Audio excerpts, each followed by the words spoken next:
आपण आपल्या आजच्या भक्तीला सुरुवात करूयात आणि भक्तीला सुरुवात करत असताना आपण पवित्र शास्त्रातून काही वचन ऐकूयात।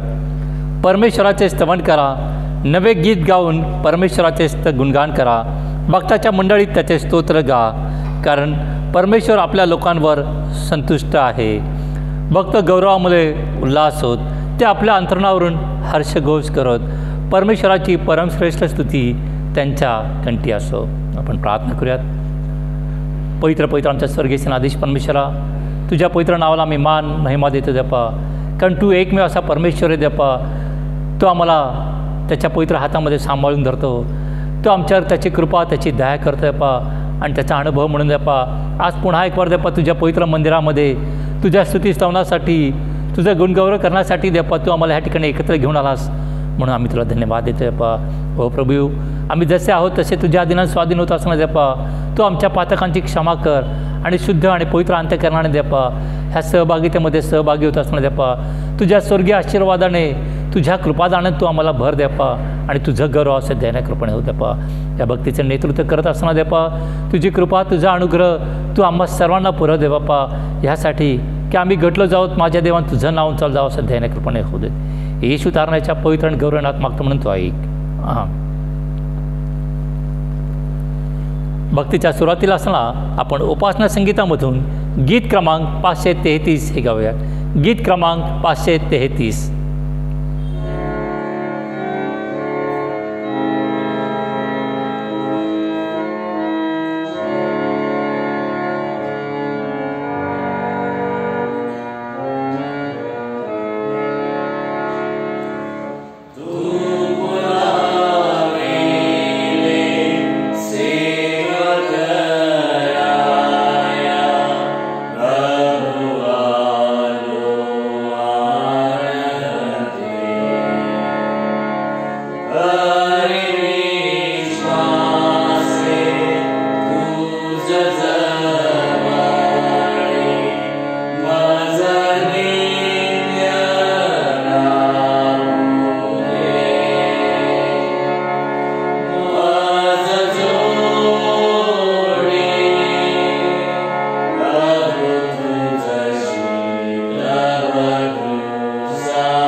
आजच्या मननाकरता जे शास्त्रपाठ निवडले आहेत त्यांचं आपण वाचन करूयात. प्रथम स्तोत्रसंहिता 86 याची 1 ते 17 ही वचनं आपण ऐकूयात. स्तोत्रसंहिता 86 यातील 1 ते 17 ही वचनं आपणासाठी मिस्टर प्रेम साळवी हे वाचून दाखवितील.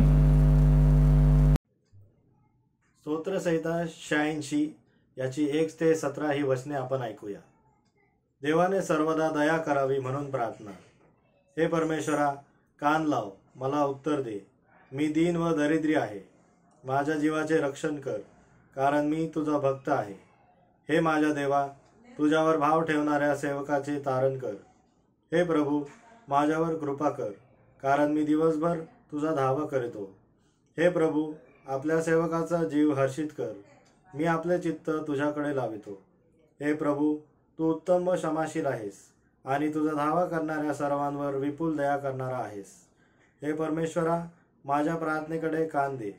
माझ्या काकुळतीच्या वाणीकडे लक्ष दे. मी आपल्या संकट समयी तुझा धावा करीन, कारण तू मला उत्तर देशील.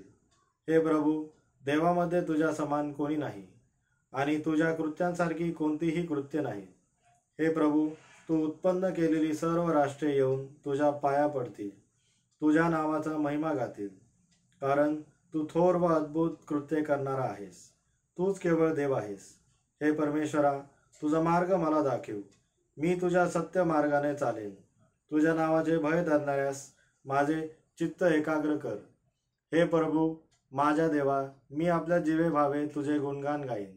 तुझ्या नावाचा महिमा सदोदित वर्णीन, कारण माझ्यावर तुझी दया फार आहे. अधोलोकाच्या तळापासूनच तू माझा जीव उद्धारला आहे. हे देवा, उन्मत्त लोक माझ्या विरुद्ध उठले आहेत. जुलमी लोकांचा समुदाय माझा जीव घ्यावयास पाहत आहे. ते तुला जुमानीत नाहीत. तरी हे प्रभू, तू सदैव व कृपाळू देव आहेस. मंदक्रोध, दयामय व सत्य संपन्न आहेस. तू माझ्याकडे वळून माझ्यावर कृपा कर. आपल्या दासाला आपले सामर्थ्य दे. आपल्या दासीच्या पुत्राचे तारण कर. हे परमेश्वरा, तू माझ्यावर प्रसन्न झाल्याचे काही चिन्ह दाखव, यासाठी की तू माझे सहाय्य व समाधान केले आहे. हे पाहून माझ्या द्वेष्टांनी लज्जित व्हावे. वाचलेली वचने परमेश्वर आशीर्वादित करो. त्याच्या नावाला मान, महिमा आणि गौरव आता आणि सदा सर्व काळ असो. आमेन. त्यानंतर जुना करारमधून उत्पत्तीचं पुस्तक याचा 45वा अध्याय आणि 1 ते 15 ही वचनं आपण ऐकूयात. उत्पत्तीचं पुस्तक याचा 45वा अध्याय आणि 1 ते 15 ही वचनं आपणासाठी श्रीमती अंजली वेंगुर्लेकर ह्या वाचून दाखवितील. उत्पत्तीचा 45वा अध्याय 1 ते 15 ही वचन आपण वाचू. तेव्हा योसेफभोवती लोक उभे होते. त्या सर्वांसमोर त्यास गहिवर आवरले. त्याने मोठ्याने म्हटले की सर्व लोकांस बाहेर घालवा. योसेफाने आपल्या भावास ओळख दिली. तो त्याच्याजवळ दुसरे कोणी नव्हते. तो मोठमोठ्याने रडू लागला. ते मिस्री लोकांनी ऐकले आणि फारोच्या घरच्यांनी ऐकले. योसेफ आपल्या भावास म्हणाला, मी योसेफ आहे. माझा बाप अजून जिवंत आहे काय? त्याच्या तोंडून काही उत्तर निघेना, कारण ते त्याच पुढे अतिशय घाबरले. योसेफ आपल्या भावास म्हणाला, आम्हा जवळ या. तेव्हा ते जवळ गेले. तेव्हा तो म्हणाला, तुमचा भाऊ योसेफ, ज्याला तुम्ही मिसर देशात विकून टाकले, तो मीच आहे. तुम्ही मला या देशात विकून टाकले, त्याबद्दल आता दुःख करू नका आणि संताप करूनही घेऊ नका, कारण तुमचा प्राण वाचवावे म्हणून देवाने मला तुमच्या पुढे पाठविले. या देशात आज 2 वर्ष दुष्काळ आहे. आणखी 5 वर्ष अशी येणार आहेत की त्यात नांगरणी कापणी काही व्हायची नाही. देवाने मला तुमच्या पुढे यासाठी पाठवले की तुमचा पृथ्वीवर अवशेष ठेवावा, मोठ्या सुटकेसाठी तुम्हास वाचवावे आणि तुमची वंशवृद्धी होऊ द्यावी. तर आता तुम्ही नव्हे तर देवाने मला इथे पाठवले. मला त्यांनी फारोच्या बापासमान करून त्याच्या सर्व घरादाराचे स्वामी व सर्व मिसर देशाचा शास्त्रा करून ठेवले आहे. तुम्ही त्वरा करून माझ्या बापाकडे जा आणि त्याला सांगा, तुमचा मुलगा योसेफ असे म्हणतो की देवाने मला अवघ्या मिसर देशाचा सत्ताधीश केले आहे. तर मजकडे निघून या, विलंब करू नका. तुम्ही गोशेन प्रांतात वस्ती करून राहावे. तुम्ही तुमची मुले, नातवंडे, शेरडे, मेंढरे, गुरेढोरे व तुमचे सर्व काही घेऊन माझ्या समीप राहावे, कारण 5 वर्ष दुष्काळ पडायचा आहे. तर येथे मी तुमचे संगोपन करेन. अशाने तुम्ही तुमच्या घरचे लोक, तुमचा सर्व परिवार दरिद्री होणार नाही. पहा, मी योसेफ तुमच्याशी प्रत्यक्ष बोलत आहे. हे तुमच्या डोळ्यांना व तुमचा भाऊ बेन्यामीन ह्याच्या डोळ्यांना दिसतच आहे. मिस्रातले माझे सर्व वैभव तुम्ही डोळ्यांनी पाहिले आहे. सगळे माझ्या बापास जाऊन सांगा आणि त्वरा करून माझ्या बापास इकडे घेऊन या. तो आपला भाऊ बेन्यामीन ह्याच्या गळ्यात गळा घालून रडला आणि बेन्यामीनही त्याच्या गळ्यात गळा घालून रडला. सर्व भावांचे मुके घेऊन त्यांच्या गळ्यात पडून तो रडला. त्यानंतर त्याचे भाऊ त्याच्याबरोबर बोलत बसले. वाचलेली वचने परमेश्वर आपल्याला आशीर्वादित करू. त्याचप्रमाणे नवीन करारामधून करंथीकरास दुसरे पत्र याचा पहिला अध्याय 23 पासून ते दुसरा अध्याय 11 पर्यंत ही वचनं आपण ऐकूयात. करंथीकरास दुसरे पत्र याचा पहिला अध्याय 23व्या वचनापासून ते दुसरा अध्याय 11व्या वचनापर्यंत अर्पित लोंढे हे आपणासाठी वचन वाचून दाखवतील. आजच्यासाठी नेमण्यात आलेला शास्त्रपाठ आपण वाचूया. पौलाचे करंथकरास दुसरे पत्र याचा पहिला अध्याय 23 ते 24 ही वचने व दुसरा अध्याय 1 ते 11 ही वचने आपण वाचणार आहोत. पौलाचे करंथकरास दुसरे पत्र याचा पहिला अध्याय 23 ते 24 ही वचने व दुसरा अध्याय 1 ते 11 ही वचने आपण वाचणार आहोत. देवाला साक्षी ठेवून मी आपल्या जीवाची शपथ घेऊन सांगतो की मी करिंथास येणे रहित केले, यात तुमची गय केली. आम्ही तुमच्या विश्वासावर सत्ता गाजवितो असे नाही, तर तुमच्या आनंदात सहाय्यकारी आहोत. तुमची स्थिती आहे ती विश्वासाने आहे. मी आपल्या मनात निश्चय केला होता की दुःख देण्यास तुम्हाकडे पुन्हा येऊ नये, कारण जर मी तुम्हास दुःख देऊ लागलो तर माझ्यापासून ज्याला दुःख होते त्याच्याशिवाय मला आनंद देणारा कोण आहे. तुम्हास मी हेच लिहिले होते यासाठी की मी आल्यावर ज्यांच्यापासून मला आनंद व्हावयाचा त्यांच्यापासून मला दुःख होऊ नये. मला तुम्हा सर्वांविषयी असा भरोसा आहे की माझा आनंद तो तुम्हा सर्वांचा आनंद आहे. मी फार संकटात व मनस्तापात असताना अश्रुगाळीत तुम्हास लिहिले होते. तुम्ही दुःखी व्हावे म्हणून नव्हे, तर तुम्हावर माझी जी विशेष प्रीती आहे ती तुम्हाला कळून यावी म्हणून लिहिले. पश्चाताप केल्यास क्षमा करणे. कोणी दुःख दिले असेल तर त्याने मलाच नाही तर काही अंशी फार कडक भाषेत सांगायचे नसेल तर तुम्हा सर्वांना दिले. अशा मनुष्याला बहुमताने दिले ती शिक्षा पुरी. म्हणून तुम्ही त्याला क्षमा करून त्याचे सांत्वन करावे, नाहीतर तो दुःखसागरात बुडून जावयाचा. म्हणून मी तुम्हाला विनंती करीतो की त्याच्यावर तुमची प्रीती आहे अशी त्याची खात्री करून घ्या. हे मी जे लिहिले त्यात माझा आणखी एक हेतू होता, तो असा की तुम्ही सर्व बाबतीत आज्ञापालन करिता की नाही याचे मला प्रमाण पटावे. ज्या कोणाला तुम्ही एखाद्या गोष्टीची क्षमा करिता त्याला त्याबाबत मीही क्षमा करीतो. कारण मी क्षमा केली असली तर ज्या कशाची क्षमा केली ती तुम्हा करिता ख्रिस्तासमक्ष केली आहे, अशा हेतूने की आपल्यावर सैतानाचे वर्चस्व होऊ नये, त्याचे विचार आपल्याला कळत नाहीत असे नाही. वाचलेली वचने परमेश्वर आपणासाठी आशीर्वादित करो. त्याच्या नावाला मान, महिमा व गौरव आता आणि सदा सर्व काळ असो. आमेन.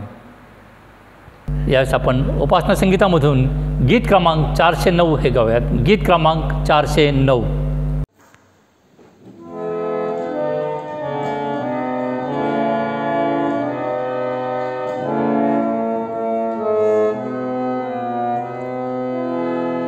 Oh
यावेळेस आपण सर्व मिळून आपला विश्वास अंगीकार म्हणजे प्रेषितांचा मतांगीकार आपण सर्व मिळून एकत्रितरित्या म्हणूयात. सर्वसमर्थ देव पिता, आकाश व पृथ्वी यांचा उत्पन्न करता, त्याचवर मी विश्वास ठेवितो आणि त्याचा एकुलता एक पुत्र येशू ख्रिस्त आमचा प्रभू, जो पवित्र आत्म्याच्या युगाने गर्भरूप झाला, कुमारी मरियमच्या उदरीत जन्मास आला, ज्याने पंतपिलाच्या वेळेस दुःख भोगिले, ज्याला वधस्तंभी खिळले, जो मरण पावला व ज्याला पुरले, जो मृत्युलोकात उतरला व तिसऱ्या दिवशी मेल्यातून पुन्हा उठला, स्वर्गात चढला आणि सर्वसमर्थ देव पिता याच्या उजवीकडे बसला आहे. तेथून जिवंतांचा व मेलेल्यांचा न्याय करावयास तो येणार आहे. त्याचवर मी विश्वास ठेवितो. पवित्र आत्मा, पवित्र सार्वत्रिक मंडळी, पवित्र जनांची सहभागिता, पापांची क्षमा, देहाचे पुनरुत्थान आणि सार्वकालिक जीवन यावर मी विश्वास ठेवितो. आमेन. यावेळेस आपण आपला काही वेळ मध्यस्थीच्या प्रार्थनेमध्ये घालवणार आहोत आणि आपणासाठी मध्यस्थीची प्रार्थना सौ शुभदा काळे या करतील. आपण मध्यस्थीच्या प्रार्थनेमध्ये जाऊया. दे बापा, तुझ्या नावाला धन्यवाद देते, तुझी उपकार स्तुती करते की गेला आठवडाभर तू आम्हा प्रत्येकाचा सांभाळ केला आहेस आणि पुन्हा एक वार प्रभू परमेश्वरा, एक मंडळी म्हणून एकत्रित रीतीनं या ऑनलाईन सर्व्हिसमध्ये भाग घेण्याची ही सुसंधी तू आम्हाला दिली आहेस, म्हणून तुझ्या नावाला धन्यवाद देते. ते बाप्पा, त्याचप्रमाणे मध्यस्थीची प्रार्थना करण्यासाठी ही संधी तू मला लाभू दिली आहेस, म्हणून तुझ्या नावाला धन्यवाद देते. पवित्र पित्या, तू राजांचा राजा आहेस, प्रभूंचा प्रभू आहेस, सर्व सृष्टीचा निर्माण करता तू आहेस.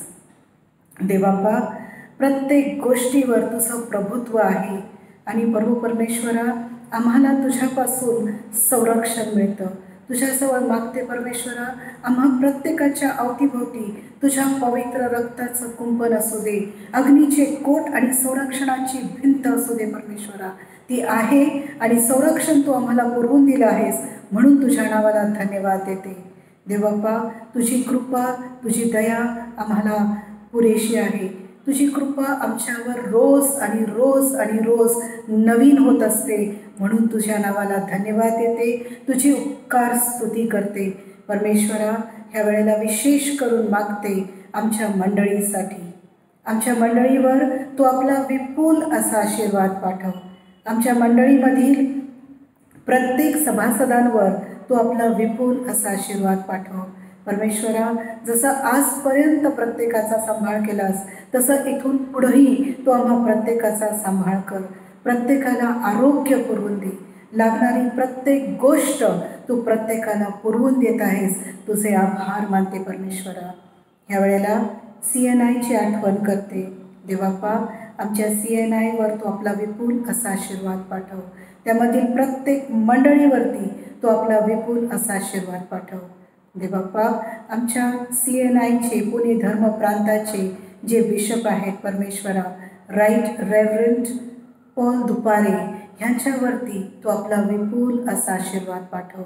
त्यांच्या एक्झिक्युटिव्ह कमिटीवरती तू आपला आशीर्वाद पाठव. देवाप्पा, तुझं कार्य करत असताना, सर्व मंडळांना एकत्रित घेऊन काम करत असताना लागणारं सामर्थ्य आणि सद्बुद्धिमन आणि परमेश्वरा तुझं चातुर्य तो त्यांना पुरवून देत आहेस. तुझे आभार मानते. त्याचप्रमाणे परमेश्वरा, यावेळेला आमच्या चर्चचे जे बाळक साहेब आहेत त्यांना तुझ्या चरणाजवळ आणत आहे. देवाप्पा, रेव्हरंड पराग लोंढे हे प्रेस्बिटर इन्चार्ज आहेत आमच्या चर्चचे. त्यांच्यावरती तू आपला विपुल असा आशीर्वाद पाठव. देवाप्पा, तुझ्या वचनाचा मानना ते आम्हाला देत असताना तू त्यांचं विशेष असं सहाय्य करत आहेस. तुझे आभार मानते. देवाप्पा, त्यांच्या कुटुंबियांवर तू आपला विपुल असा आशीर्वाद पाठव. आणि आमच्या चर्चमध्ये त्यांचं कार्य होत असताना प्रभू देवाप्पा, प्रत्येक कुटुंबाला त्याचा लाभ मिळावा अशी तू कृपादृष्टी कर. देवाप्पा, ह्यावेळेस आम्ही विशेष करून मागतो आमच्या चर्चची पास्टोरेट कमिटी, प्रत्येक पास्टोरेट कमिटी मेंबरवर तू आपला विपुल असा आशीर्वाद पाठव. देवाप्पा, ह्या चर्चसाठी जे झटत असताना, काम करत असताना प्रत्येकाला तुझा आशीर्वाद तू पुरवून देत आहेस. तुझे आभार मानते. आमच्या चर्चमधील प्रत्येक घटकासाठी मागत आहे परमेश्वरा. प्रत्येक घटकावरती तू आपला विपुल असा आशीर्वाद पाठव. विशेष करून मागत आहे परमेश्वरा, आमच्या संडे स्कूलची लेकरं, त्यांच्यावरती तू आपला विपुल असा आशीर्वाद पाठव. त्याचप्रमाणे देवबाप्पा, त्यांच्या ज्या शिक्षिका आहेत त्या संडे स्कूलच्या शिक्षिकांवर तू आपला विपुल असा आशीर्वाद पाठव. देवबाप्पा, गेले कित्येक महिने आम्ही चर्चमध्ये नाही, परंतु परमेश्वरा ही लेकरं आपापल्या घरामध्ये आहेत आणि त्यांचे प्रिय आईवडील त्यांचं संगोपन करत असताना परमेश्वरा, त्यांनी त्या लेकरांचं तुझ्या वचनामध्ये वाढ व्हावी आणि ते सर्व ह्या गोष्टी करत असताना प्रभू परमेश्वरा, त्या प्रत्येक लेकराला तुझ्या वचनाची ओढ लागू दे आणि परमेश्वरा, त्यांच्या आध्यात्मिक जीवनाचा ताबा तू घे. ह्यावेळेला परमेश्वरा, विशेष करून तुझ्या चरणाजवळ आणत आहे आमच्या तरुण संघाच्या लेकरांसाठी. परमेश्वरा, तुझं वचन म्हणतं की आपल्या तारुण्याच्या दिवसामध्ये आपल्या उत्पन्नकर्त्याला स्मर. ह्या प्रत्येक लेकरांवर, तरुणांवर प्रभू तो आपला विपुल असा आशीर्वाद पाठव. जगामध्ये कितीतरी अट्रॅक्शन्स आहेत प्रभू परमेश्वरा, पण त्यांना तुझ्या वचनाची गोडी लागू दे आणि परमेश्वरा, आपला वेळेचा सदुपयोग करावा आणि तुझ्या राज्याच्या वाढीसाठी त्यांनी झटावं असं तू कर. आणि ह्या जगातील सर्व गोष्टींपासून, दुष्ट गोष्टींपासून या तरुण लेकरांचा तू त्या परमेश्वरात संरक्षण कर. ह्यावेळेला तुझ्या चरणाजवळ येत असताना प्रभू, विशेष करून प्रार्थना करते आमच्या महिला मंडळासाठी, महिला मंडळाच्या सर्व पदाधिकाऱ्यांसाठी. प्रभू, प्रत्येकावर तो आपला विपुल असा आशीर्वाद पाठव. आपलं कौटुंबिक जबाबदारी पार पाडत असताना, त्याचप्रमाणे व्यावसायिक जबाबदाऱ्या पार पाडत असताना प्रभू परमेश्वरा, आणि त्याचबरोबर परमेश्वरा, महिला मंडळामध्ये जे सर्व कार्य ते करत आहेत ते तू आशीर्वादित कर प्रभू परमेश्वरा. आणि ह्यांच्या प्रत्येकाच्या द्वारे तुझं नाव उंचावलं जात आहे. तुझ्या नावाला धन्यवाद देते. यावेळेला परमेश्वरा, विशेष करून मागते जे सर्व ज्येष्ठ नागरिक आहेत प्रभू, आमच्या चर्चमधील प्रत्येक ज्येष्ठ नागरिकावर तू आपला विपुल असा आशीर्वाद पाठव. आरोग्य दे परमेश्वरा या महामारीच्या काळामध्ये, आणि परमेश्वरा, प्रत्येकाचं तू सहाय्य कर. त्यांना तू आरोग्य पुरवून दे. त्यांची काठी तू हो प्रभू, आणि प्रत्येकाच्या संगती तू राहा. विशेष करून मागते परमेश्वरा, आमच्या चर्चमधील जे सर्व आजारी आहेत त्या प्रत्येकावर तू आपला आशीर्वाद पाठव. कोणी दवाखान्यामध्ये आहे, कोणी आपल्या घरामध्ये आहे प्रभू, आपल्या आरोग्याचा हात त्यांच्या डोक्याच्या केसापासून पायाच्या तळव्यापर्यंत तू फिरव. अंथरूण पालटणारा तू परमेश्वर आहेस, आणि परमेश्वरा, या प्रत्येकाला तू आरोग्य पुरवून दे आणि तुझी साक्ष त्यांच्याद्वारे प्रगट व्हावी अशी कृपा आणि दृष्टी तू कर. देवबापा, ह्यावेळेला तुझ्या चरणाजवळ येते आणि विशेष करून मागते प्रभू, ज्याप्रमाणे आत्ताच म्हटलेलं आहे की तू राजांचा राजा आहेस, प्रभूंचा प्रभू आहेस, शांती देणारा परमेश्वर तू आहेस. विशेष करून मागते परमेश्वरा, आमच्या चर्चमधील जे दुःखित कुटुंबीय आहेत प्रभू, त्या प्रत्येकाचा ताबा तू घे. देवबापा, त्या प्रत्येकावरती तू आपली कृपा दृष्टी तू ठेव. कुटुंबातील प्रत्येक व्यक्तीवर तू आपला आशीर्वाद पाठव परमेश्वरा, आणि होऊ दे प्रभू की तू त्यांचा आधार हो आणि प्रत्येकाचं तू सहाय्य कर. देवबापा, ह्यावेळेला विशेष करून मागते,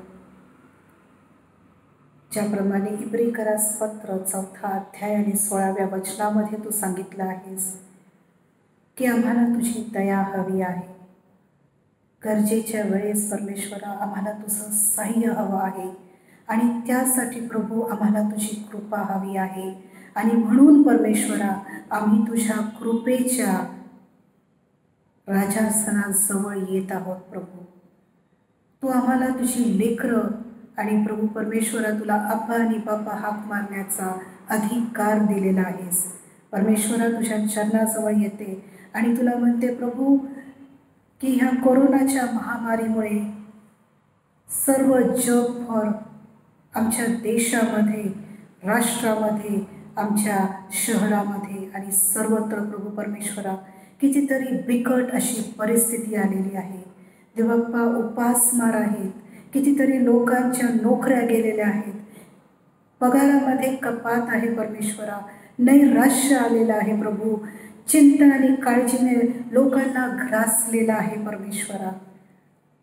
आणि प्रभू, तुझ्या नावाला धन्यवाद देते की तुझी लेकरं म्हणून ह्या जगामध्ये वावरत असताना तुझं वचन आम्हाला परमेश्वरा धैर्य देतं आणि म्हणतं की अहो कष्टी आणि भाराक्रांत जन हो, तुम्ही सर्व मजकडे या, मी तुम्हाला विसावा देईल. परमेश्वरा, आज आम्हाला तुझ्या विसाव्याची गरज आहे. आणि प्रभू, जे सत्य आम्हाला कळालेलं आहे ते आम्ही इतरांपर्यंत पोचवावं.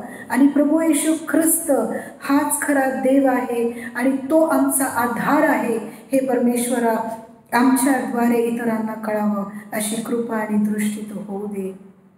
परमेश्वरा, ह्या कोरोनाच्या महामारीमुळे कितीतरी लोक दवाखान्यामध्ये, आपल्या घरांमध्ये परमेश्वरा कुटुंबाचे कुटुंब ह्या रोगामुळे ग्रासलेले आहेत. आज तुझ्या चरणाजवळ प्रत्येकाला आणत आहे आणि तुला म्हणते परमेश्वरा, तुझं आरोग्य तू प्रत्येकावरती जाहीर कर. परमेश्वरा, जे निस्वार्थीपणे ह्या लोकांची सेवा करत आहेत देवबाप्पा, जे डॉक्टर्स आहेत, नर्सेस आहेत, सफाई कामगार आहेत, कर्मचारी आहेत प्रभू, त्याचप्रमाणे पोलीस यंत्रणा आहेत आणि जे परमेश्वरा स्वयंसेवक आहेत आणि जे कोविड सेंटर्स आहेत परमेश्वरा, त्या प्रत्येक ठिकाणी तू आरोग्य जाहीर कर, प्रत्येकाला आरोग्य दे. निस्वार्थीपणे काम करत असताना या प्रत्येकाला देखील आरोग्य पुरवून दे परमेश्वरा. आणि परमेश्वरा, तुझ्या चरणाजवळ येते आणि म्हणते की आज प्रभू, या महामारीमुळे कितीतरी लोकांमध्ये शारीरिक पीडा आहेत, त्याचप्रमाणे मानसिक अस्थैर्य आलेलं आहे परमेश्वरा. ह्या प्रत्येक प्रसंगातून जात असताना तुझं शांती, तुझं स्थैर्य प्रत्येकाला पुरवून दे अशी तुझ्या चरणाजवळ कृपा आणि दया मागत आहे परमेश्वरा. त्याचप्रमाणे परमेश्वरा, तुझ्या चरणाजवळ येते आणि म्हणते की प्रभू, जे सर्वजण एकत्रित रीतीनं प्रयत्न करत आहेत जगभरामध्ये की ह्या कोरोनाची विरोधामध्ये परमेश्वराची लस मिळायची आहे, यश दे परमेश्वरा, कारण यश तुझ्याकडून आहे, विजय तुझ्याकडून आहे, तो आमचा विजयी परमेश्वर आहे. आणि तुझ्या चरणाजवळ येऊन तुला मागते प्रभू की योग्य ती लस योग्य त्या वेळेला येऊ दे आणि परमेश्वरा प्रत्येकाला त्याचा लाभ व्हावा अशी कृपा आणि दृष्टी तू कर.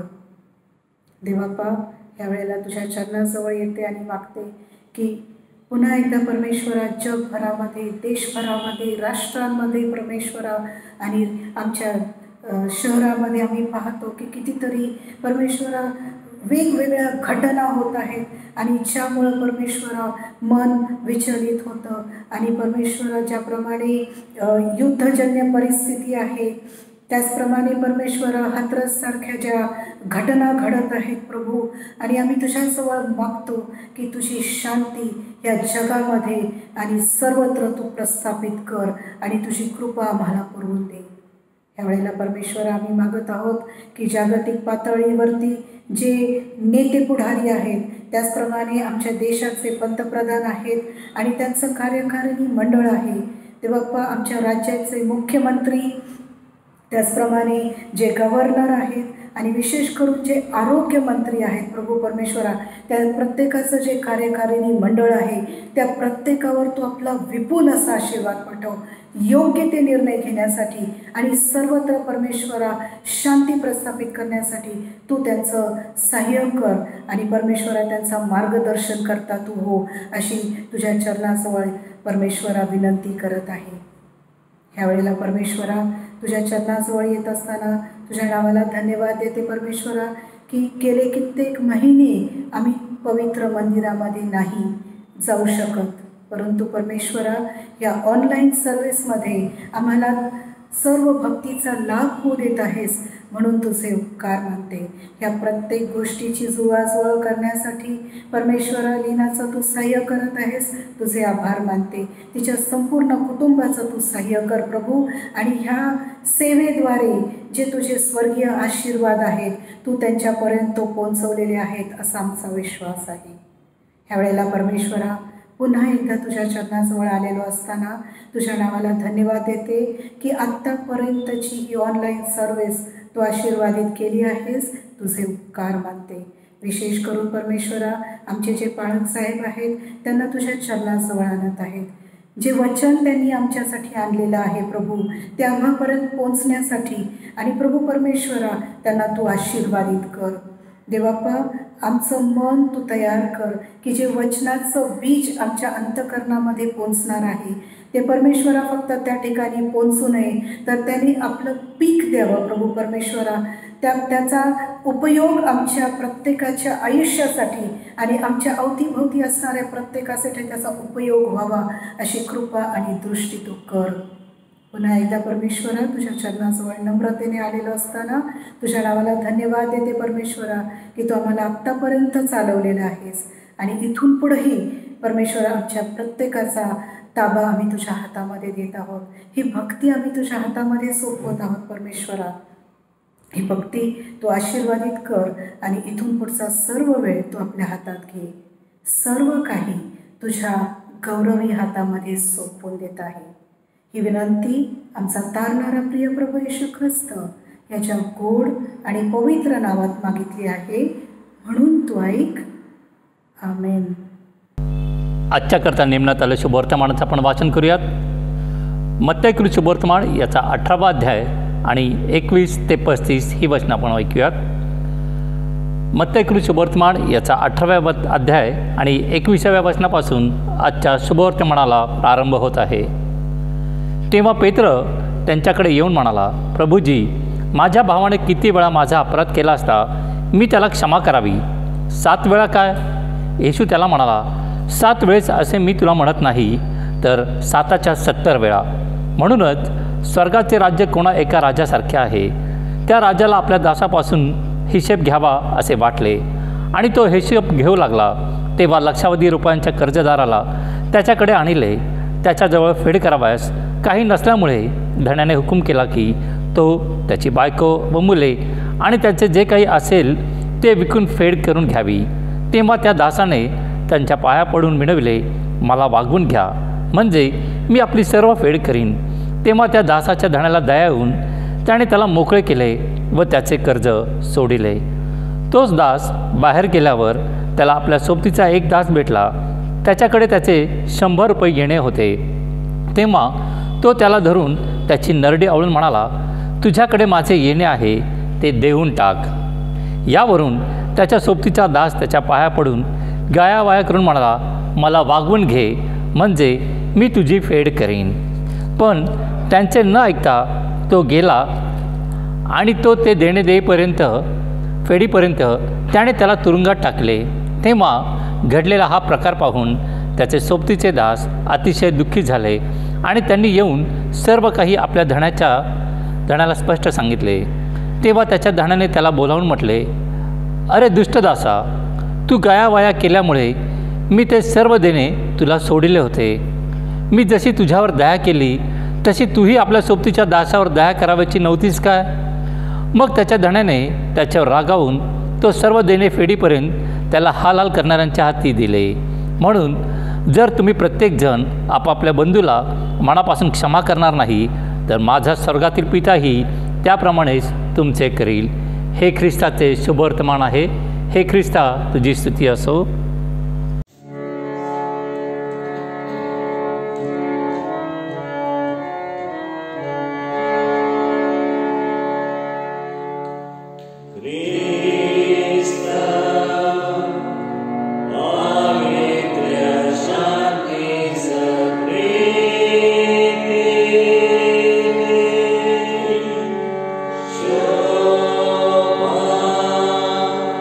Sandra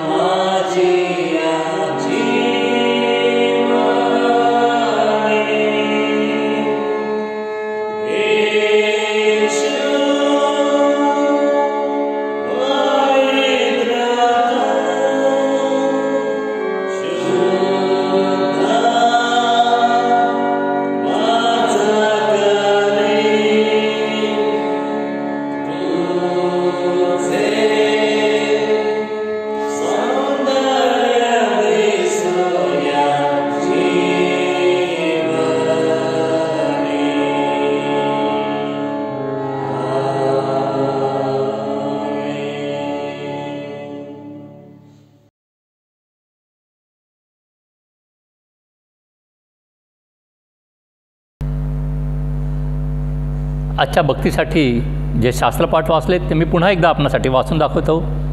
स्तोत्रसंहिता 86 याची 1 ते 17 ही वचनं. त्याचप्रमाणे जुना करारामधून उत्पत्तीचं पुस्तक याचा 45वा अध्याय आणि 1 ते 15 वचनं. नवीन करारामधून करंथी करार दुसरे पत्र याचा पहिला अध्याय आणि 23 पासून ते दुसरा अध्याय 11पर्यंत ही वचनं आपण ऐकली. आणि शुभवर्तमान मत्तेकृत शुभवर्तमान याचा 18वा अध्याय आणि वचन 21 ते 35 ही आपण ऐकली. आणि ह्या सर्व शास्त्रपाठास अनुसरून जो आपला आजचा विषय आहे तो म्हणजे क्षमाशीलता नाही तर पाप क्षमेची अपेक्षा का. क्षमाशीलता नाही तर पाप क्षमेची अपेक्षा का. पवित्र वचन आपल्याकडे येण्यापूर्वी आपण प्रार्थना करूयात. स्वर्गीय देवा, आम्ही तुझे आभार मानतो, तुला धन्यवाद देतो दे बापा. तू आम्हा प्रत्येकाला सांभाळलंस, राखलं देपा. आणि ह्या पवित्र वारी देपा तुझ्या पवित्र मंदिरामध्ये देपा तुझ्या पवित्र वचनाची सहभागिता घेत असणं देपा तू आमचं सहाय्य कर देपा. हो प्रभू येशू, आज ज्या अपेक्षेने आम्ही तुझ्या समीप आलो देपा ती अपेक्षा येशूच्या नावाने तू आमच्यासाठी पूर्ण कर देपा. आणि तुझ्या पवित्र वचनाद्वारे देपा तू आमच्या हृदयाचा आमच्या अंतःकरणाचा नव्याने ताबा घे देपा.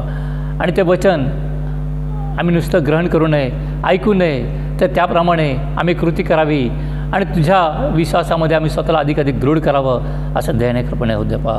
पवित्र प्रभू, हे वचन सांगत असताना देपा तू माझ्या शरीराचा, मुखाचा, विचाराचा ताबा घे.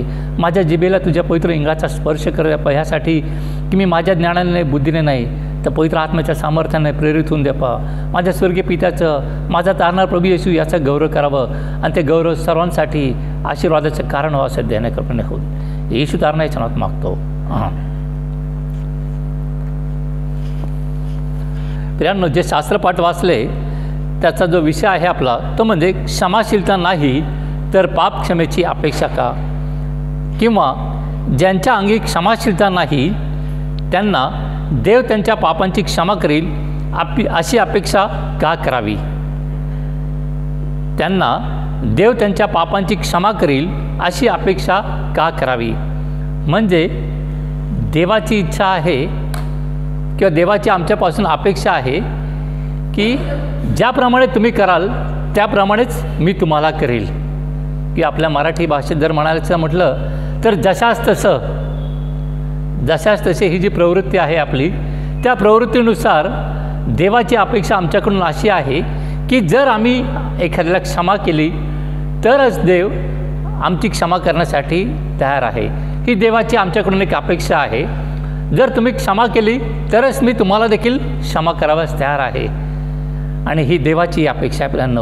आणि त्यानुसार जो आपण शुभवर्तमान वाचलं त्यामध्ये आपल्याला तो कृतज्ञ चाकराचा जो दाखला आहे त्या दाखल्यामध्ये आपल्याला स्पष्ट सांगितले की दया करणाऱ्यावर दया करावी, कारण तो देश पात्र आहे. कारण तो जो कृतज्ञ चाकर जो आहे तो त्याच्या राजाला, त्याच्या धण्याला म्हणतो की मला तुमचं देणं आहे परंतु मी ते देऊ शकत नाही, तर मला तुम्ही वागून घ्या. कारण आपण बघतो की त्यानं, त्या राजानं, त्या धण्यानं त्याला शिक्षा काय दिली, ह्याच्याकडे जे काही आहे नाही हे सगळं काढून घ्या. त्याची पत्नी, त्याचे मुलं, त्याचे जी काय प्रॉपर्टी आहे त्या सगळ्या गोष्टी तुम्ही काढून घ्या, ते विका आणि त्याच्यातून आपल्या कर्जाची फेड करून घ्या. परंतु तो जो चाकर आहे तो त्या राजाकडं लीन होतो, नम्र होतो. तो त्याला विनवणी करतो की मला तुम्ही वागून घ्या, मला एक तुम्ही संधी द्या, मी ते देईन, मला क्षमा करा. आणि तो राजा त्याच्या विनवणीला मान देतो, त्याच्या वाणीला तो होय म्हणतो. तो म्हणतो ठीक आहे, मी तुला क्षमा करतो, तू जा, मी तुझ्यावर दया करतो, तू जा, मी तुझं काही घेत नाही तर तू आनंदाने जा, तुझ्यावर काही ओझं नाही, तुझ्यावर काही बर्डन नाही आहे, तर तू आनंदाने तुझं जीवन जग. आणि वास्तविकता आपण जर त्या चाकराचं जर वर्णन पाहिलं तर तो त्या आनंदाने तो जायला पाहिजे, परंतु त्याच्या मनामध्ये ती एक कटुता असते की मी लांडी लबाडीने कोणाचं घेतलं आहे किंवा मी कोणाला दिलं आहे, आता मला काय करायचं आहे, कारण माझ्यावर संकट ओढाळवलं आहे. परंतु ते विसरला की माझ्या संकटाची, माझ्या धीराची जी परीक्षा होती ती परीक्षा माझ्या धण्यानं मान्य केली आणि त्यानं मला सर्व बंधनातून, सर्व ऋणातून, कर्जातून त्याने मला मोकळं केलेलं आहे. परंतु त्याच्या मनामध्ये ती कटुता होती, ती भीती होती, ती दडपण होती. म्हणून तो त्याच विचारामध्ये, त्याच कृतीमध्ये तो ज्यावेळेस त्या ठिकाणाहून बाहेर येतो त्यावेळेस त्याला त्याचा सोबतीचा चाकर भेटतो की ज्याच्याकडे त्याचे 100 रुपये येणं होतं. त्याचं 100 रुपये येणं होतं. तो त्याला अक्षरशः त्याचा गळा पकडून म्हणतो, तू माझं देणं दे, ते 100 रुपये दे, नाहीतर मी तुला तुरुंगात टाकतो. ती व्यक्ती देखील 100 रुपये देण्यासाठी ती म्हणते की मला वागून घे, मी तुझं देईन, मला एक थोडी संधी दे, मला एक अवधी दे. परंतु तो जो चाकर आहे तो त्याची गायाबाया करत नाही, तो त्याचं ऐकत नाही आणि तो त्याला तुरुंगात डाबतो, तो त्याला तुरुंगात टाकतो. प्रियांनो, वास्तविकता त्यानं देखील मोठ्या धैर्यानं, मोठ्या विश्वासानं त्या सोबतीच्या चाकरावर देखील दया करायला पाहिजे होती. कारण नुकताच तो दया पाहून बाहेर आलेला होता. त्याच्यावर त्याच्या धन्यानं, त्या राजानं त्याच्यावर दया केली, त्याच्यावर कृपा केली, म्हणून त्याला बंधनातून मुक्त केले आणि तो विसरला. परंतु ज्यावेळेस त्याला त्याचं पैसा समोर दिसला, तो चाकर समोर दिसला, त्यावेळेस त्याची मानवीदुष्ट प्रवृत्ती बाहेर आली आणि त्याने त्याला स्वार्थापोटी त्याच्या सोबत्याला तुरुंगात पुन्हा एक वार डाबलं. आणि ज्यावेळेस हे बाकीच्या चाकरांना कळतं, त्यांच्या बाकी सोबत्यांना कळतं, त्यावेळेस त्यांना वाईट वाटतं. कारण ते सगळी हकीकत त्यांनी पाहिलेली असते दोन्ही परिस्थितीची, त्या राजाची देखील, त्या चाकराची देखील आणि त्यांचा जो सोबतीचा जो 100 रुपये देणारा असतो त्याची देखील. त्या सगळ्या गोष्टी त्यांनी पाहिलेल्या असतात, त्या अनुभवलेल्या असतात. म्हणून त्यांना दुःख होतं आणि मग ते तात्काळ त्यांच्या धन्याकडे, त्या राजाकडे जाऊन सांगतात की ह्या माणसाला तुम्ही सोडलं होतं, त्यानं काय केलं तर त्याच्या सोबतीच्या दासावर त्यानं जुलूम जबरदस्ती केली, त्याचं देणं होतं ते दिलं नाही म्हणून त्यांनी त्याला तुरुंगात डांबलं. राजाला भयंकर राग आला त्या धण्याला. तो म्हटला त्याला पुन्हा माझ्याकडे घेऊन या. त्याला बोलावतो आणि त्याला तो म्हणतो, मी तुझ्यावर दया केली होती, मी तुझ्यावर कृपा केली होती, तुझी विनवणी मी ऐकली होती, तुझ्या कुटुंबांवर मी दया केली आणि तुझं सर्व कर्ज मी सोडलं. मग तू तीच गोष्ट तू त्यांच्यासाठी का नाही केलीस? तू तीच गोष्ट, ती दया तू त्याच्यावर का नाही केलीस? आता मी तुला सोडणार नाही. तर म्हणतो ह्याचं काय असेल नसेल ह्याला सगळं विकून पुन्हा ह्याला तुम्ही कैदेत टाका. प्रियांनो, तात्पर्य काय की जसाच तसं मी तुझ्यावर न्यायाचा प्रसंग आला होता, तो न्याय मी माझ्या बुद्धीने, माझ्या सामर्थ्याने, माझ्या अधिकाराखाली मी योग्य न्याय केला. तुला मी त्या परिस्थितीतून मी सोडवलं, तुझ्यावर कोणतं बंधन, कोणतं उपकार मी लादले नाही, तर तुला आनंदाने मी तुला परवानगी दिली होती. परंतु आज तू तुझ्या कृतीनं, तुझ्या अविश्वासानं, तुझ्या चुकीच्या वृत्तीमुळं आज तू त्या दंडास पात्र झालेला आहे. म्हणून तुला तो दंड भोगणं गरजेचं आहे. प्रियांनो, आज देवाची अपेक्षा आमच्याकडून हीच आहे की जशी मी तुमच्यावर दया केली, जशी मी तुमच्यावर कृपा केली, जशी मी तुमच्यावर प्रीती केली, तीच दया, तीच कृपा तुम्ही तुमच्या सहकाऱ्यांवर, तुमच्या कुटुंबांवर, तुमच्या आप्तेष्टांवर करा, तुमच्या मित्रपरिवारावर करा. कारण जसा मी पवित्र आहे, जसा मी शुद्ध आहे, तसं माझी इच्छा की तुम्ही देखील तसं राहावं. ती शुद्धता, ते पावित्र्य देखील तुम्ही अंगीकारावं. आणि म्हणून त्या ठिकाणी तो वचन सांगतो, 33वा वचन सांगतो, तो त्या जो कृतज्ञ चाकर आहे त्याला म्हणतो, मी जशी तुझ्यावर दया केली तशी तूही आपल्या सोबतीच्या दासावर करावायची नव्हतीस काय? प्रियांनो, आमच्या जीवनामध्ये देखील आम्ही कधीकधी हा दंड स्वतःहून ओढून घेतो, हा दंड आम्ही ओढावून घेतो आणि स्वर्गीय आशीर्वादाला आम्ही मुक्त. प्रियांनो, आणि म्हणून जर आपण बघितलं उत्पत्तीचं पुस्तकाचा 45वा अध्याय जर आपण पाहिला, त्या ठिकाणी योसेफाविषयीची गोष्ट आहे. योसेफाच्या जीवनचरित्राविषयी त्या ठिकाणी आपल्याला दिलेलं आहे की जो याकोबाचा पुत्र, त्याविषयी त्या ठिकाणी दिलेला आहे. आणि त्या आपण बघतो, जर आपण पूर्ण योसेफाचा अध्याय जर आपण ती गोष्ट वाचली तर ती उत्पत्तीच्या 45व्या आधीपासून ती 50व्या अध्यायापर्यंत योसेफावर हे सर्व अध्याय केंद्रित आहे. आणि त्या ठिकाणी योसेफाच्या बालपणापासून तर त्याच्या मृत्यूपर्यंतच्या सगळ्या गोष्टी ह्या 10 अध्यायामध्ये केंद्रित केलेल्या आहेत. आणि त्या ठिकाणी योसेफाचं संगोपन कसं झालं, त्याला स्वप्न काय पडले, त्याला दृष्टांत काय पडले, आणि तो प्रत्येक वेळोवेळी तो त्याची पूर्वकल्पना तो त्याच्या वडिलांना त्याच्या भावांना देखील देतो, परंतु तो धाकटा असल्यामुळे, तो सगळ्यात लहान असल्यामुळे किंवा त्यांच्या वडिलांचा तो लाडका असल्यामुळे बाकीचे लोक त्याच्याकडं दुर्लक्ष करतात, त्याला तुच्छ लेखतात. का तर त्यांना त्यांचा हेवा वाटतो, का तर हा आपला बाप ह्या मुलावर जास्त प्रीती करतो म्हणून बाकीच्या भावांना त्याच्याविषयी द्वेष येतो. आणि म्हणून ते पहिल्यापासून आपण जर बघितलं पूर्ण अध्यायामध्ये तर ते त्याचा द्वेष करतात, त्याचा नाकार करतात आणि वेळोवेळी त्याला ते झिडकारतात. एक बंधू म्हणून, एक आपला लहान भाऊ म्हणून त्याच्यावर प्रीती करायचं सोडून ते त्याच्यावर द्वेष करतात. आणि आपण बघतो की ज्या वेळेस परमेश्वर योसेफाला स्वप्न दाखवतो, दृष्टांत दाखवतो, त्यावेळेस तो त्या विश्वासानं, त्या आनंदाने तो सांगतो की परमेश्वरानं मला हे स्वप्न दिलं, ह्या गोष्टी मला सांगितल्यात. परंतु त्याचा बाप देखील त्याला त्या गोष्टींकडे दुर्लक्ष करतो. आणि नंतर आपण बघतो की त्या द्वेषापोटी, त्या मत्सरापोटी त्याचे भाऊ त्याला गुलाम म्हणून विकतात. आणि तिथून पुढे त्याच्या नवीन जीवनाला वाटचाल सुरुवात होते, आपल्याला पाहायला मिळतं. जो ऐशोआरामात राहिलेला आहे, लाडात वाढलेला आहे, तो आपण बघतो की गुलामगिरीत, तुरुंगामध्ये राहिलेला आहे. परंतु परमेश्वरावर तो विश्वास जो आहे, त्यानं प्रत्येक जी काही परिस्थिती आली त्या परिस्थितीला त्याने नावं नाही ठेवले, त्या परिस्थितीला त्यानं नावं ठेवलं नाही, त्याने त्या गोष्टी आपल्या मनामध्ये ठेवल्या आणि विश्वासानं त्याने त्या प्रत्येक परिस्थितीवर विजय मिळवल्याचं पाहायला मिळतं आपल्याला. त्या तुरुंगात असताना देखील आपण बघतो की त्यानं त्या चाकरांना त्याने दृष्टांत सांगितला, त्याच्याद्वारे एकाचं आपल्याला पाहायला मिळतं की एकाचं कल्याण झालं, एक जो चुकीचा होता त्याचा नाश झाला. त्यानंतर आपण पाहतो की त्याला त्या तुरुंगातून मुक्ती मिळते आणि त्या तुरुंग अधिकाऱ्याचा तो अधिकारी होतो, नाही का. मग त्याला मोहाचे प्रसंग येतात, अडखळण्याचे प्रसंग येतात. त्या प्रत्येक प्रसंगी योसेफ स्वतःला पवित्र आणि शुद्ध राखतो. तो आपल्या जिभेने, आपल्या कृतीने, आपल्या कोणत्याच गोष्टीने तो स्वतःला नाशवंत करून घेत नाही, स्वतःला तो शुद्ध आणि शुद्धच राखतो. त्याचं प्रतिफळ काय झालं तर फारो राजाचा तो महामंत्री झाला. ज्या भावांनी, ज्या लोकांनी त्याला तुच्छ लेखलं, त्याला कमी लेखलं, त्याला परमेश्वरानं उच्च स्थानी असं विराजमान केलं. तो फारो स्वतः म्हणतो, मी फक्त सहीपुरता अधिकारी, बाकी सर्व काही माझ्यासाठी योसेफच पाहतो. म्हणजे किती मोठा मान सन्मान देवानं त्याला दिला. परंतु त्याच्या मागचं जर आपण बघितलं तर 50वा अध्याय यातलं 20वं वचन आपण जर वाचलं, तो म्हणतो, त्याच्या भावांना तो म्हणतो, तुम्ही माझे वाईट योजले, पण आज पाहता त्याप्रमाणे अनेक लोकांचे प्राण वाचवावे म्हणून देवाने ते चांगल्यासाठीच योजिले होते.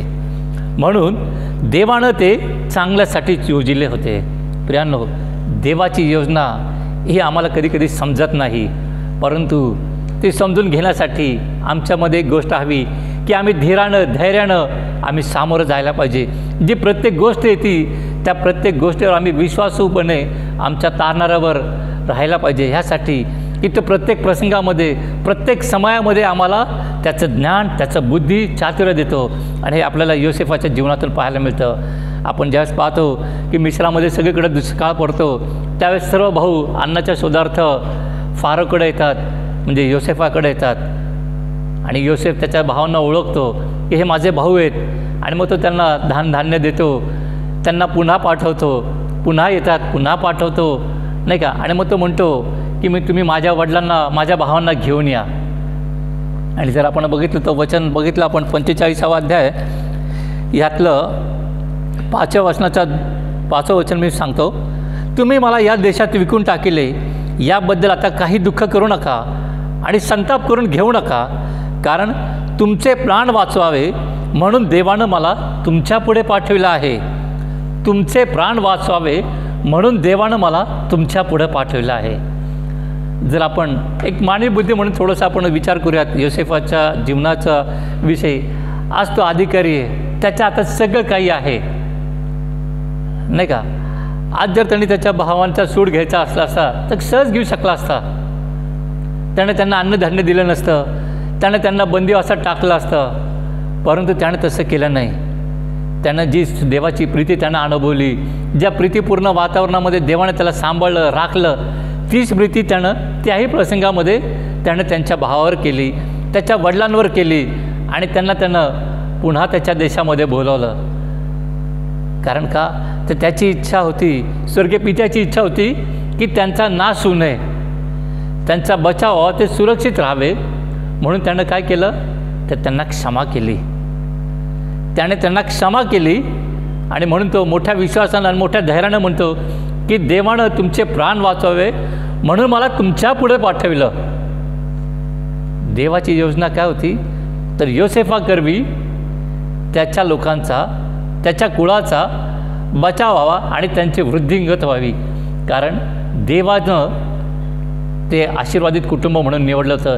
त्यांच्यापासून त्याला इस्रायल राष्ट्राची स्थापना करायची होती म्हणून देवानं त्यांना निवडलं होतं आणि ती योजना पूर्ण करण्यासाठी देवानं योसेफाला पुढं पाठवलं होतं. आज प्रियांनो, आज आपण पाहतो की आज ह्या भूतलावर आज आम्ही आहोत. आमच्या पुढं आपण पाहतो की येशू ख्रिस्ताला आमच्या स्वर्गीय पित्यानं पाठवलं. कारण का, तर आमच्या पातकांची क्षमा व्हावी. आम्ही जे कळत नकळत जाणून बुजून पाप केलेत त्या पातकांची क्षमा 2000 वर्षापूर्वी येशू ख्रिस्तानं त्या कॅल्वरीच्या क्रूसखांबावर, त्या वधस्तंभावर त्यानं आमच्यासाठी केली. त्यानं त्याचं निर्दोष निष्कलंक रक्त सांडलं. कारण का, तो आमच्या पुढे तो पाठवलेला होता, आमच्या पुढे तो पाठवलेला होता. जर आपण कालगणनेच्या हिशोबाने जर उलटं गेलो तर आमच्या पुढे तो पाठवलेला आहे. जर कालगणनेच्या वर्ष आपण जे काउंट करतो 2020, 2021, 22, तसं नाही तर आपण जर मागं जर काउंट केलं आपण, तर आपल्यापूर्वी 2000 वर्षापूर्वी येशू ख्रिस्त ह्या भूतलावर आला आणि त्यानं आमच्यासाठी त्याचं निर्दोष निष्कलंक रक्त सांडलं आणि त्यानं आमच्यासाठी पापक्षमेचा मार्ग त्या ठिकाणी मोकळा केला. आमच्यासाठी तो पापक्षमेचा मार्ग मोकळा केला आणि त्याने ती क्षमा आमच्यासाठी त्या वधस्तंभावर केली. परंतु आज ती क्षमा मिळवण्यासाठी प्रियांनो आम्हाला काही गोष्ट करण्याची गरज आहे, ती विश्वासाची कृती करण्याची गरज आहे. आणि म्हणून आपण बघूयात की क्षमा करण्याचा अधिकार परमेश्वराने कोणाला दिलेला आहे. तो क्षमा करण्याचा अधिकार परमेश्वरानं जो शुद्ध, जो पवित्र, जो निर्दोष, जो निष्कलंक आहे त्यालाच दिलेला आहे. आणि तो फक्त येशू ख्रिस्त आहे प्रियांनो, तो फक्त येशू ख्रिस्त आहे. कारण आपण वचन सांगतं की सर्वांनी पाप केले आणि ते देवाच्या गौरवाला मुकले आहेत. प्रियांनो, प्रत्येक मानवानं पाप केलेलं आहे आणि ते देवाच्या गौरवाला अंतरलेले आहेत प्रियांनो. आणि जो देव, जो आमचा स्वर्गीय पिता, जो आमचा तारणारा प्रभू येशू ख्रिस्त, तो एकमेवच आहे, तो शुद्ध आणि पवित्र आहे, त्याच्या हाती सर्व काही आहे. म्हणून क्षमा करण्याचा अधिकार फक्त त्यालाच आहे प्रियांनो. आणि क्षमा कोणाला होते, क्षमा कोणाला होते, तर जो पश्चातापपूर्वक अंतःकरणाने आपल्या पातकांची कबुली करतो, जो पश्चातापपूर्वक आपल्या अंतःकरणाची कबुली करतो त्याला क्षमा होते. आणखीन पुन्हा ते तो पाप करत नाही. कधी कधी आपण काय म्हणतो की सहज आपल्या मानवी बुद्धीने एखादी गोष्ट आपल्याकडून चुकून झाली तर आपण सहज सॉरी म्हणतो आणि पुढच्या वेळेला कदाचित पुन्हा ती चूक होती आपल्याकडून, मग पुन्हा आपण सॉरी म्हणतो. पण तो पछतावा झाला, तो पछतावा झाला, तो पश्चाताप होत नाही. आणि पश्चाताप कसा होतो, तर अंतःकरणापासून आमच्या कृतीद्वारे आम्ही आमच्या तारणाऱ्याकडे स्वतःला लीन करतो, रिक्त करतो, आमच्या पातकांची आम्ही कबुली करतो. त्यावेळेस आमच्या अंतःकरणामध्ये एक वेगळा आनंद आम्हाला निर्माण होतो, एक वेगळी शांती आम्हाला प्राप्त होते प्रियांनो. त्यावेळेस खरोखरी तो पाकक्षमेचा अनुभव आम्हाला येतो प्रियांनो. आणि देवाची इच्छा हीच आहे, देवाची अपेक्षा हीच आहे की आम्ही पश्चातापपूर्वक अंतःकरणाने त्याच्याकडे जावं. कारण त्याच्यापासून मिळणारी क्षमा आम्हाला प्राप्त व्हावी, त्याच्यापासून मिळणारी क्षमा आम्हाला प्राप्त व्हावी. आणखी आपण बघूयात की क्षमेद्वारे मिळणारे आशीर्वाद किंवा फायदे, क्षमेद्वारे मिळणारे आशीर्वाद किंवा फायदे. क्षमेद्वारे आपण बघतो की ज्यावेळेस एक उदाहरण घ्यायचं आलं तर समजा मी माझ्या मित्राविषयी विरुद्ध काही बोललो असेल, काही कट कारस्थान केले असेल आणि ते त्याला समजलं की हे मी केलं आहे, तर प्रियांनो ज्यावेळेस मी त्याच्याकडे ते कबूल करतो, विश्वासानं मी त्याला सर्व सत्य सांगतो, त्यावेळेस माझ्या आणि त्याच्यामध्ये ती कटुता निर्माण राहत नाही. माझ्या आणि त्याच्यामध्ये ती कटुता निर्माण राहत नाही, तर उलट तो धैर्याने, तो विश्वासाने तो मला क्षमा करील. आणि त्याच्यामुळे काय महत्त्वाची गोष्ट आहे माहिती आहे का, तर त्याचे आणि माझे नातेसंबंध एकदम दृढ होतील, एक घनिष्ठ नातेसंबंध आमचे निर्माण होतील. मागील दिवसामध्ये साधू सुंदर सिंग यांचं एक चरित्र मी वाचत होतो आणि त्यांची एक सवय होती साधू सुंदर सिंगांची की ते वेळोवेळी जेव्हा जेव्हा संधी मिळेल त्यावेळेस ते एकांती जाऊन प्रार्थना करत असत, ते देवाकडं बोलत असत. आणि ते त्यांच्या काही बिब्लिकल ट्रेनिंगसाठी ते एका थिओलॉजिकल कॉलेजमध्ये ॲडमिशन घेतात. वास्तविकता ते साधू भगवे कपडे घातलेले अशी त्यांची ती ख्याती, ते सगळे बघून बाकीचे जे विद्यार्थी आहेत ते जरा थोडेसे डिस्टर्ब होतात की हा काय माणूस आहे, हे सगळे प्रॅक्टिकली थेअरी करणारे आणि हा साधू महाराज एकदम प्रॅक्टिकली त्याच्या अनुभवातून जी परिस्थितीतून तो हिमालयातून पंजाबमधून आलं ती गोष्टी, त्यामुळे त्यांचा ताळमेळ कुठं बसत नाही.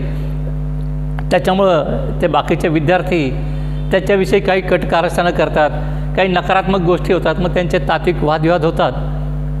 आणि अशाच प्रसंगी साधू सुंदर सिंगांना ते देखील असह्य होतं, म्हणून ते एका ठिकाणी जाऊन प्रार्थना करतात. आणि त्यांचा जो मित्र असतो किंवा त्यांचा जो सहकारी असतो तो भांडायला त्यांच्याकडे जातो. आणि ज्यावेळेस तो जातो त्यांच्याकडे, त्यांच्याजवळ जाऊन बसतो बोलायला भांडायला, त्यावेळेस साधू सुंदर सिंग देवाकडे प्रार्थना करतात आणि ते त्या व्यक्तीचं नाव घेऊन म्हणतात की मी न जाणं ह्याच्याविषयी काही चूक केली असेल तर मला क्षमा करा. परमेश्वरा प्रभू तू मला क्षमा कर, मी माझ्या मित्राविषयी माझ्या सहकार्याविषयी काही अशब्द बोलला असेल, अपशब्द बोलला असेल तर क्षमा करा. आणि ज्यावेळेस तो मित्र ऐकतो त्यावेळेस त्याला रडू येतं. तो म्हणतो अरे मी ह्याला भांडायला आलो होतो, मी याच्याशी नातेसंबंध सगळे बिघडायला आलो होतो, मी कटुता निर्माण करायला होतो, परंतु हा तर माझ्याविषयी प्रार्थना करतो आहे, तो माझ्यावर प्रीती करतो आहे.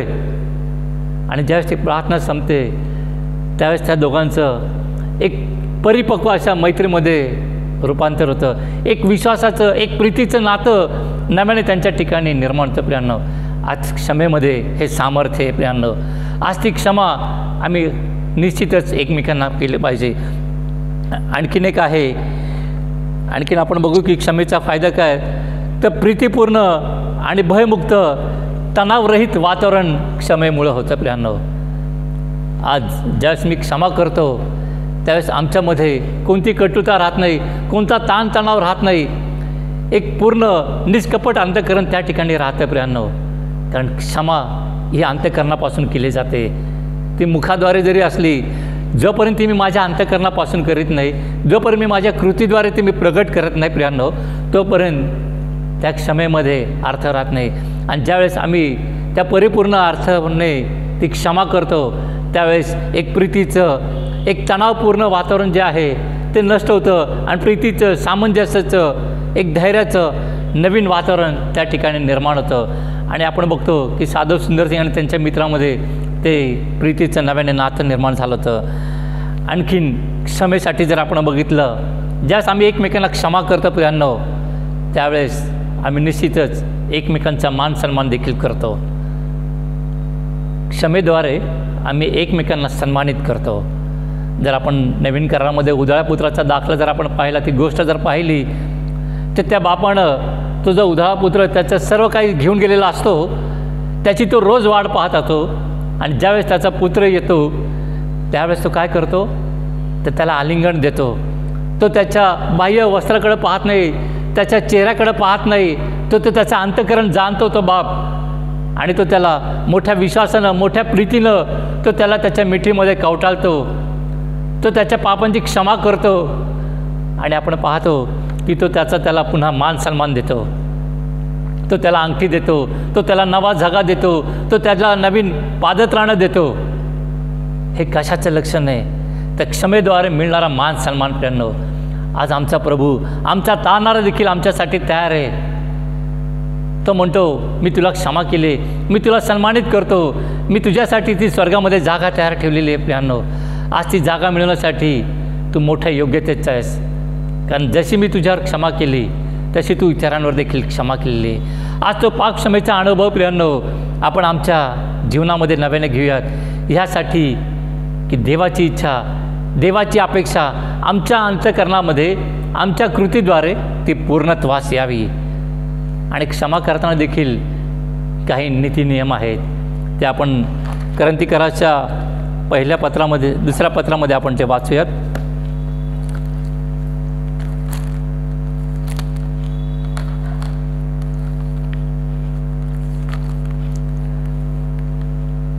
करंथीकरास दुसरे पत्र याचा 2रा अध्याय आणि 5 ते 10 वचनं हे आपणासाठी मी वाचून दाखवतो.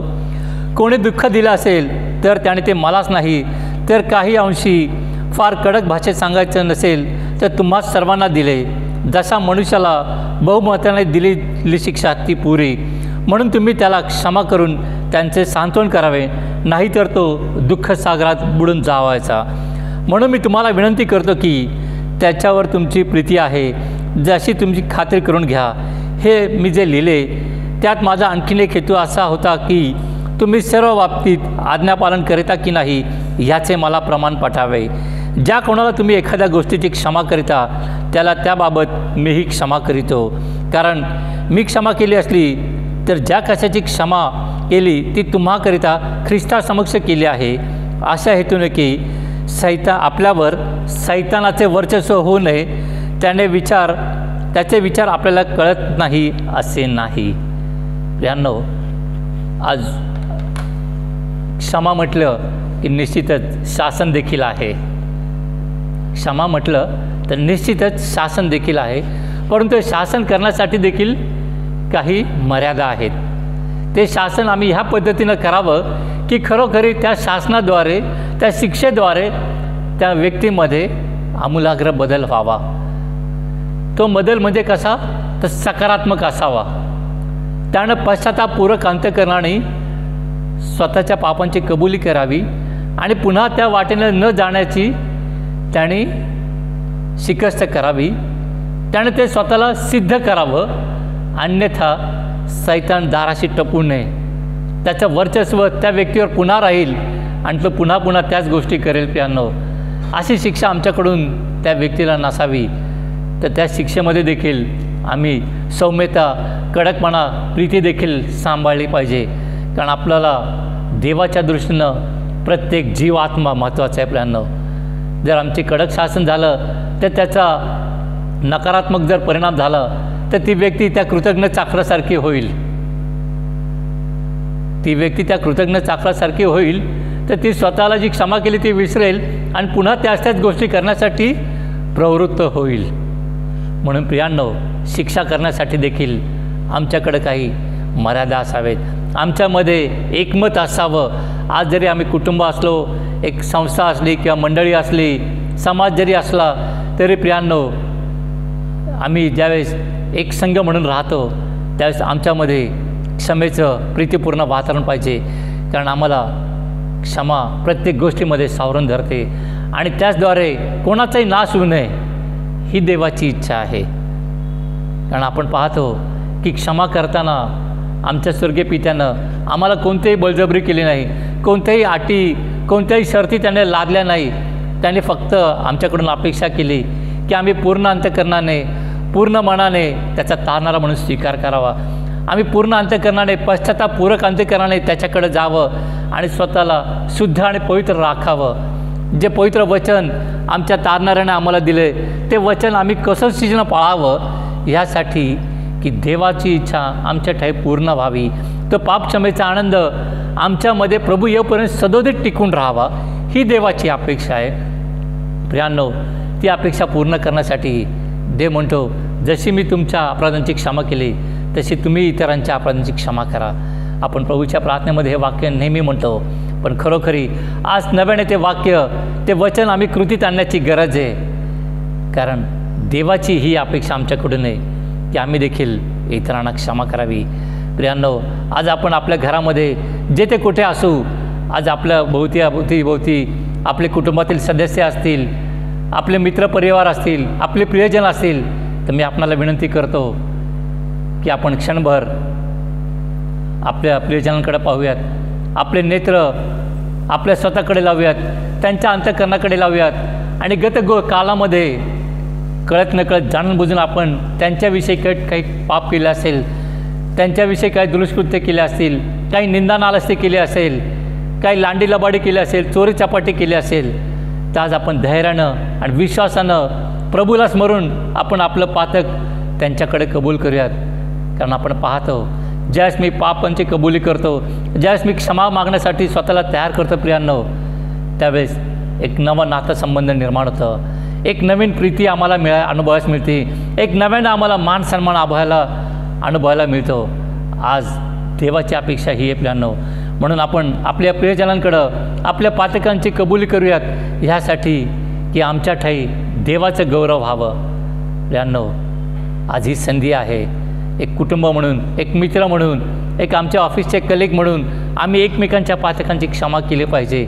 आम्ही निंदा नालसी न करता आम्ही धैर्यानं विश्वासानं आम्ही एकमेकांच्या अधीन राहण्यासाठी प्रियांनो आपण आपलं जीवन आपल्या तारणाऱ्याकडे, आपल्या कुटुंबियाकडे नव्याने समर्पित करूयात. यासाठी की देवापासून जो मान सन्मान आम्हाला मिळाला आहे, जी देवाची प्रीती आम्हाला अनुभवायला मिळाली, त्या प्रीतीद्वारे आपण स्वतः अधिकाधिक दृढ आणि खंबीर होऊयात. परमेश्वर देवबाप या पवित्र वचनाद्वारे आम्हाला आशीर्वादित करो. आपण प्रार्थना करूयात. स्वर्गदेव, आम्ही तुझे आभार मानतो, तुला धन्यवाद देतो प्रभू येशू. हो प्रभू येशू, आज जो क्षमेविषयी द्यापा तू आम्हाला नवीन विचार दिला, नवीन विश्वासाची कृती जी आम्हाला तू त्या ठिकाणी दिलीस द्यापा, त्या क्षमेद्वारे द्यापा तू आम्हावर प्रीती केलीस, तुझे आणि आमचे नातेसंबंध दृढ आणि खंबीर झाले द्यापा. हो प्रभू येशू, त्याद्वारे तू आम्हाला मान सन्मानित केलंस द्यापा. आज ते मिळवण्यासाठी द्यापा आम्ही आमच्या अंतःकरणापासून तुझ्याकडे कबूल करतो. कळत नकळत जाणूनबुजून केलेल्या पातकांची तू आम्हाला क्षमा कर द्यापा. तुझ्या पवित्र रक्ताने तू आम्हाला शुद्ध आणि पवित्र कर द्यापा. ह्यासाठी की त्या पापक्षमेसाठी आम्ही स्वतःला सिद्ध करावं द्यापा. हो प्रभू येशू, कारण फक्त तूच एकमेव आमचा जिवंत प्रभू परमेश्वर आहे की जो निर्दोष निष्कलंक आहे, त्याच्याचद्वारे आमच्या पातकांची क्षमा होती द्यापा. आज त्या पातकांची क्षमा तू आम्हाला नव्यानं कर द्यापा. ह्यासाठी की आमच्यामध्ये एक नैव चैतन्य असावं, आमचे नातेसंबंध दृढ असावेत द्यापा, आमच्यामध्ये प्रीतीचं वातावरण असं द्यापा. ह्याकरता तू आमच्या अंतःकरणाचा ताबा तू घे द्यापा आणि तुझं गौरव व्हावा असं ध्यानकृपणे होऊ द्यापा. या पवित्र वचनाबद्दल, या पवित्र संदेशाबद्दल आम्ही तुला धन्यवाद देत येशू तारण्याच्या पवित्र गौरवनाथ मागतो म्हणून तो ऐक. आमेन.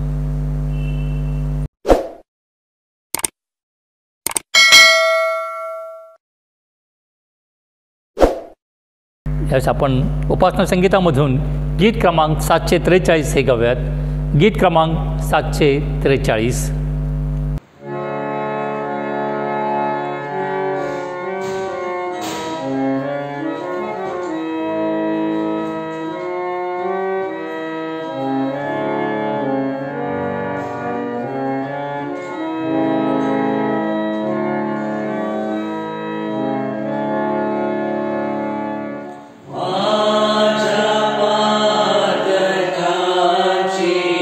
Yeah.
मंडळीच्या कामकाजानिमित्त काही जाहिराती व सूचना आहेत त्या आपण ऐकूयात. त्याचप्रमाणे एक विवाह घोषणा देखील आहे.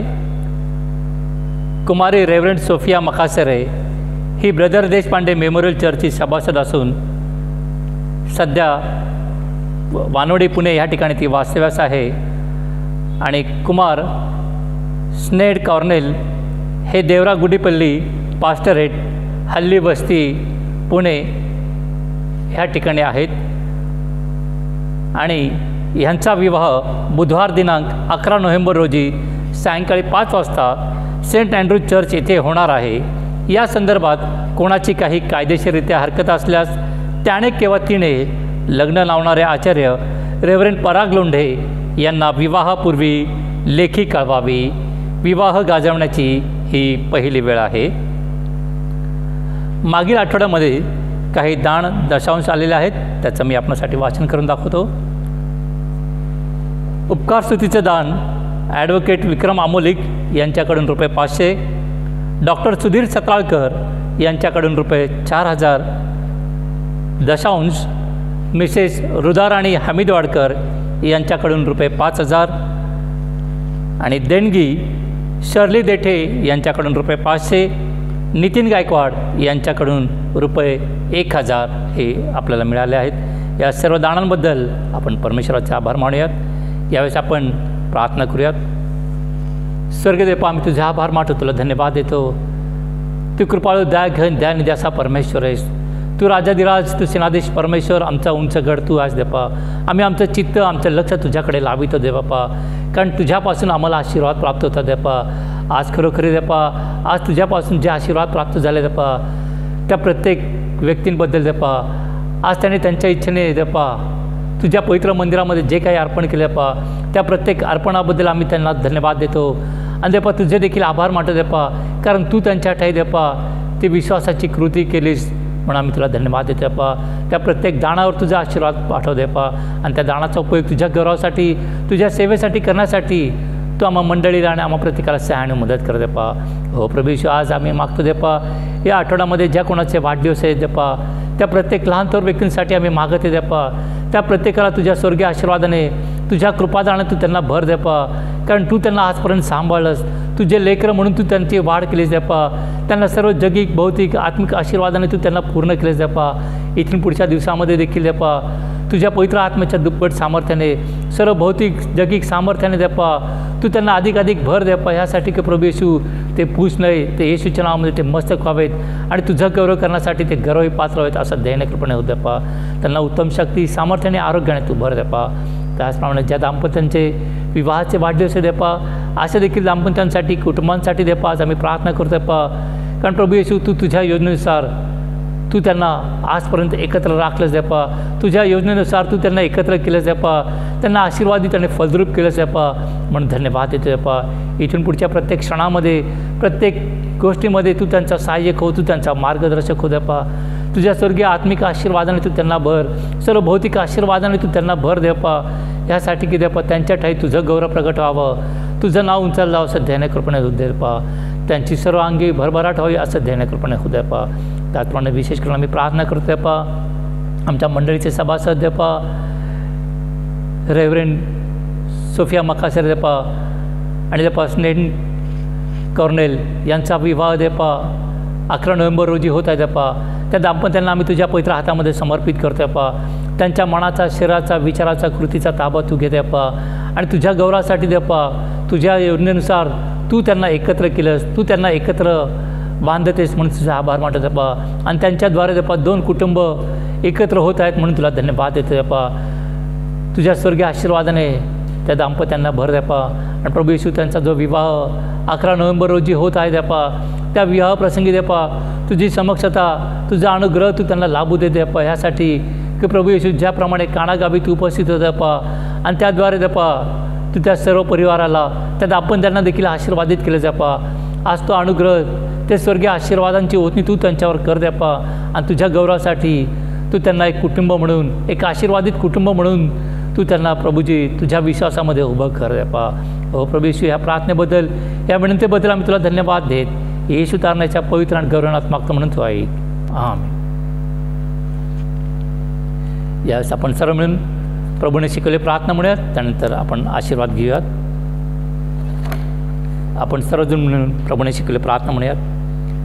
हे आमच्या स्वर्गातील बापा, तुझे नाम पवित्र मानले जाओ, तुझे राज्य येव, जसे स्वर्गात तसे पृथ्वीवरही तुझ्या इच्छेप्रमाणे हो. आमची रोजची भाकर आज आम्हास दे, जशी आम्ही आमच्या ऋण सोडतो तशी तूही आमच्या ऋणांची आम्हाला क्षमा कर देपा. आणि आम्हास परीक्षेत आणू नकोस, तर आम्हास वाईटापासून सोडीव, कारण की राज्य, सामर्थ्य आणि गौरव ही सर्व काळ तुझीच आहे. हां. बुद्धी सामर्थ्याच्या पलीकडे असलेली देवाची शांती तुमची मने व तुमची अंतःकरणे त्याच्या पवित्र नावामध्ये सदा सर्व काळ शुद्ध आणि पवित्र राखो. आता देवबापाची प्रीती, प्रभू येशूची कृपा आणि पवित्र आत्म्याची सहभागिता आम्हा सर्वांबरोबर आणि जे प्रत्येक भाऊ बहीण वेगवेगळ्या ठिकाणी ही भक्ती ऐकत आहेत देपा, त्या सर्वांबरोबर, त्यांच्या कुटुंबियांबरोबर आता आणि सदा सर्व काळ राहो. आमेन.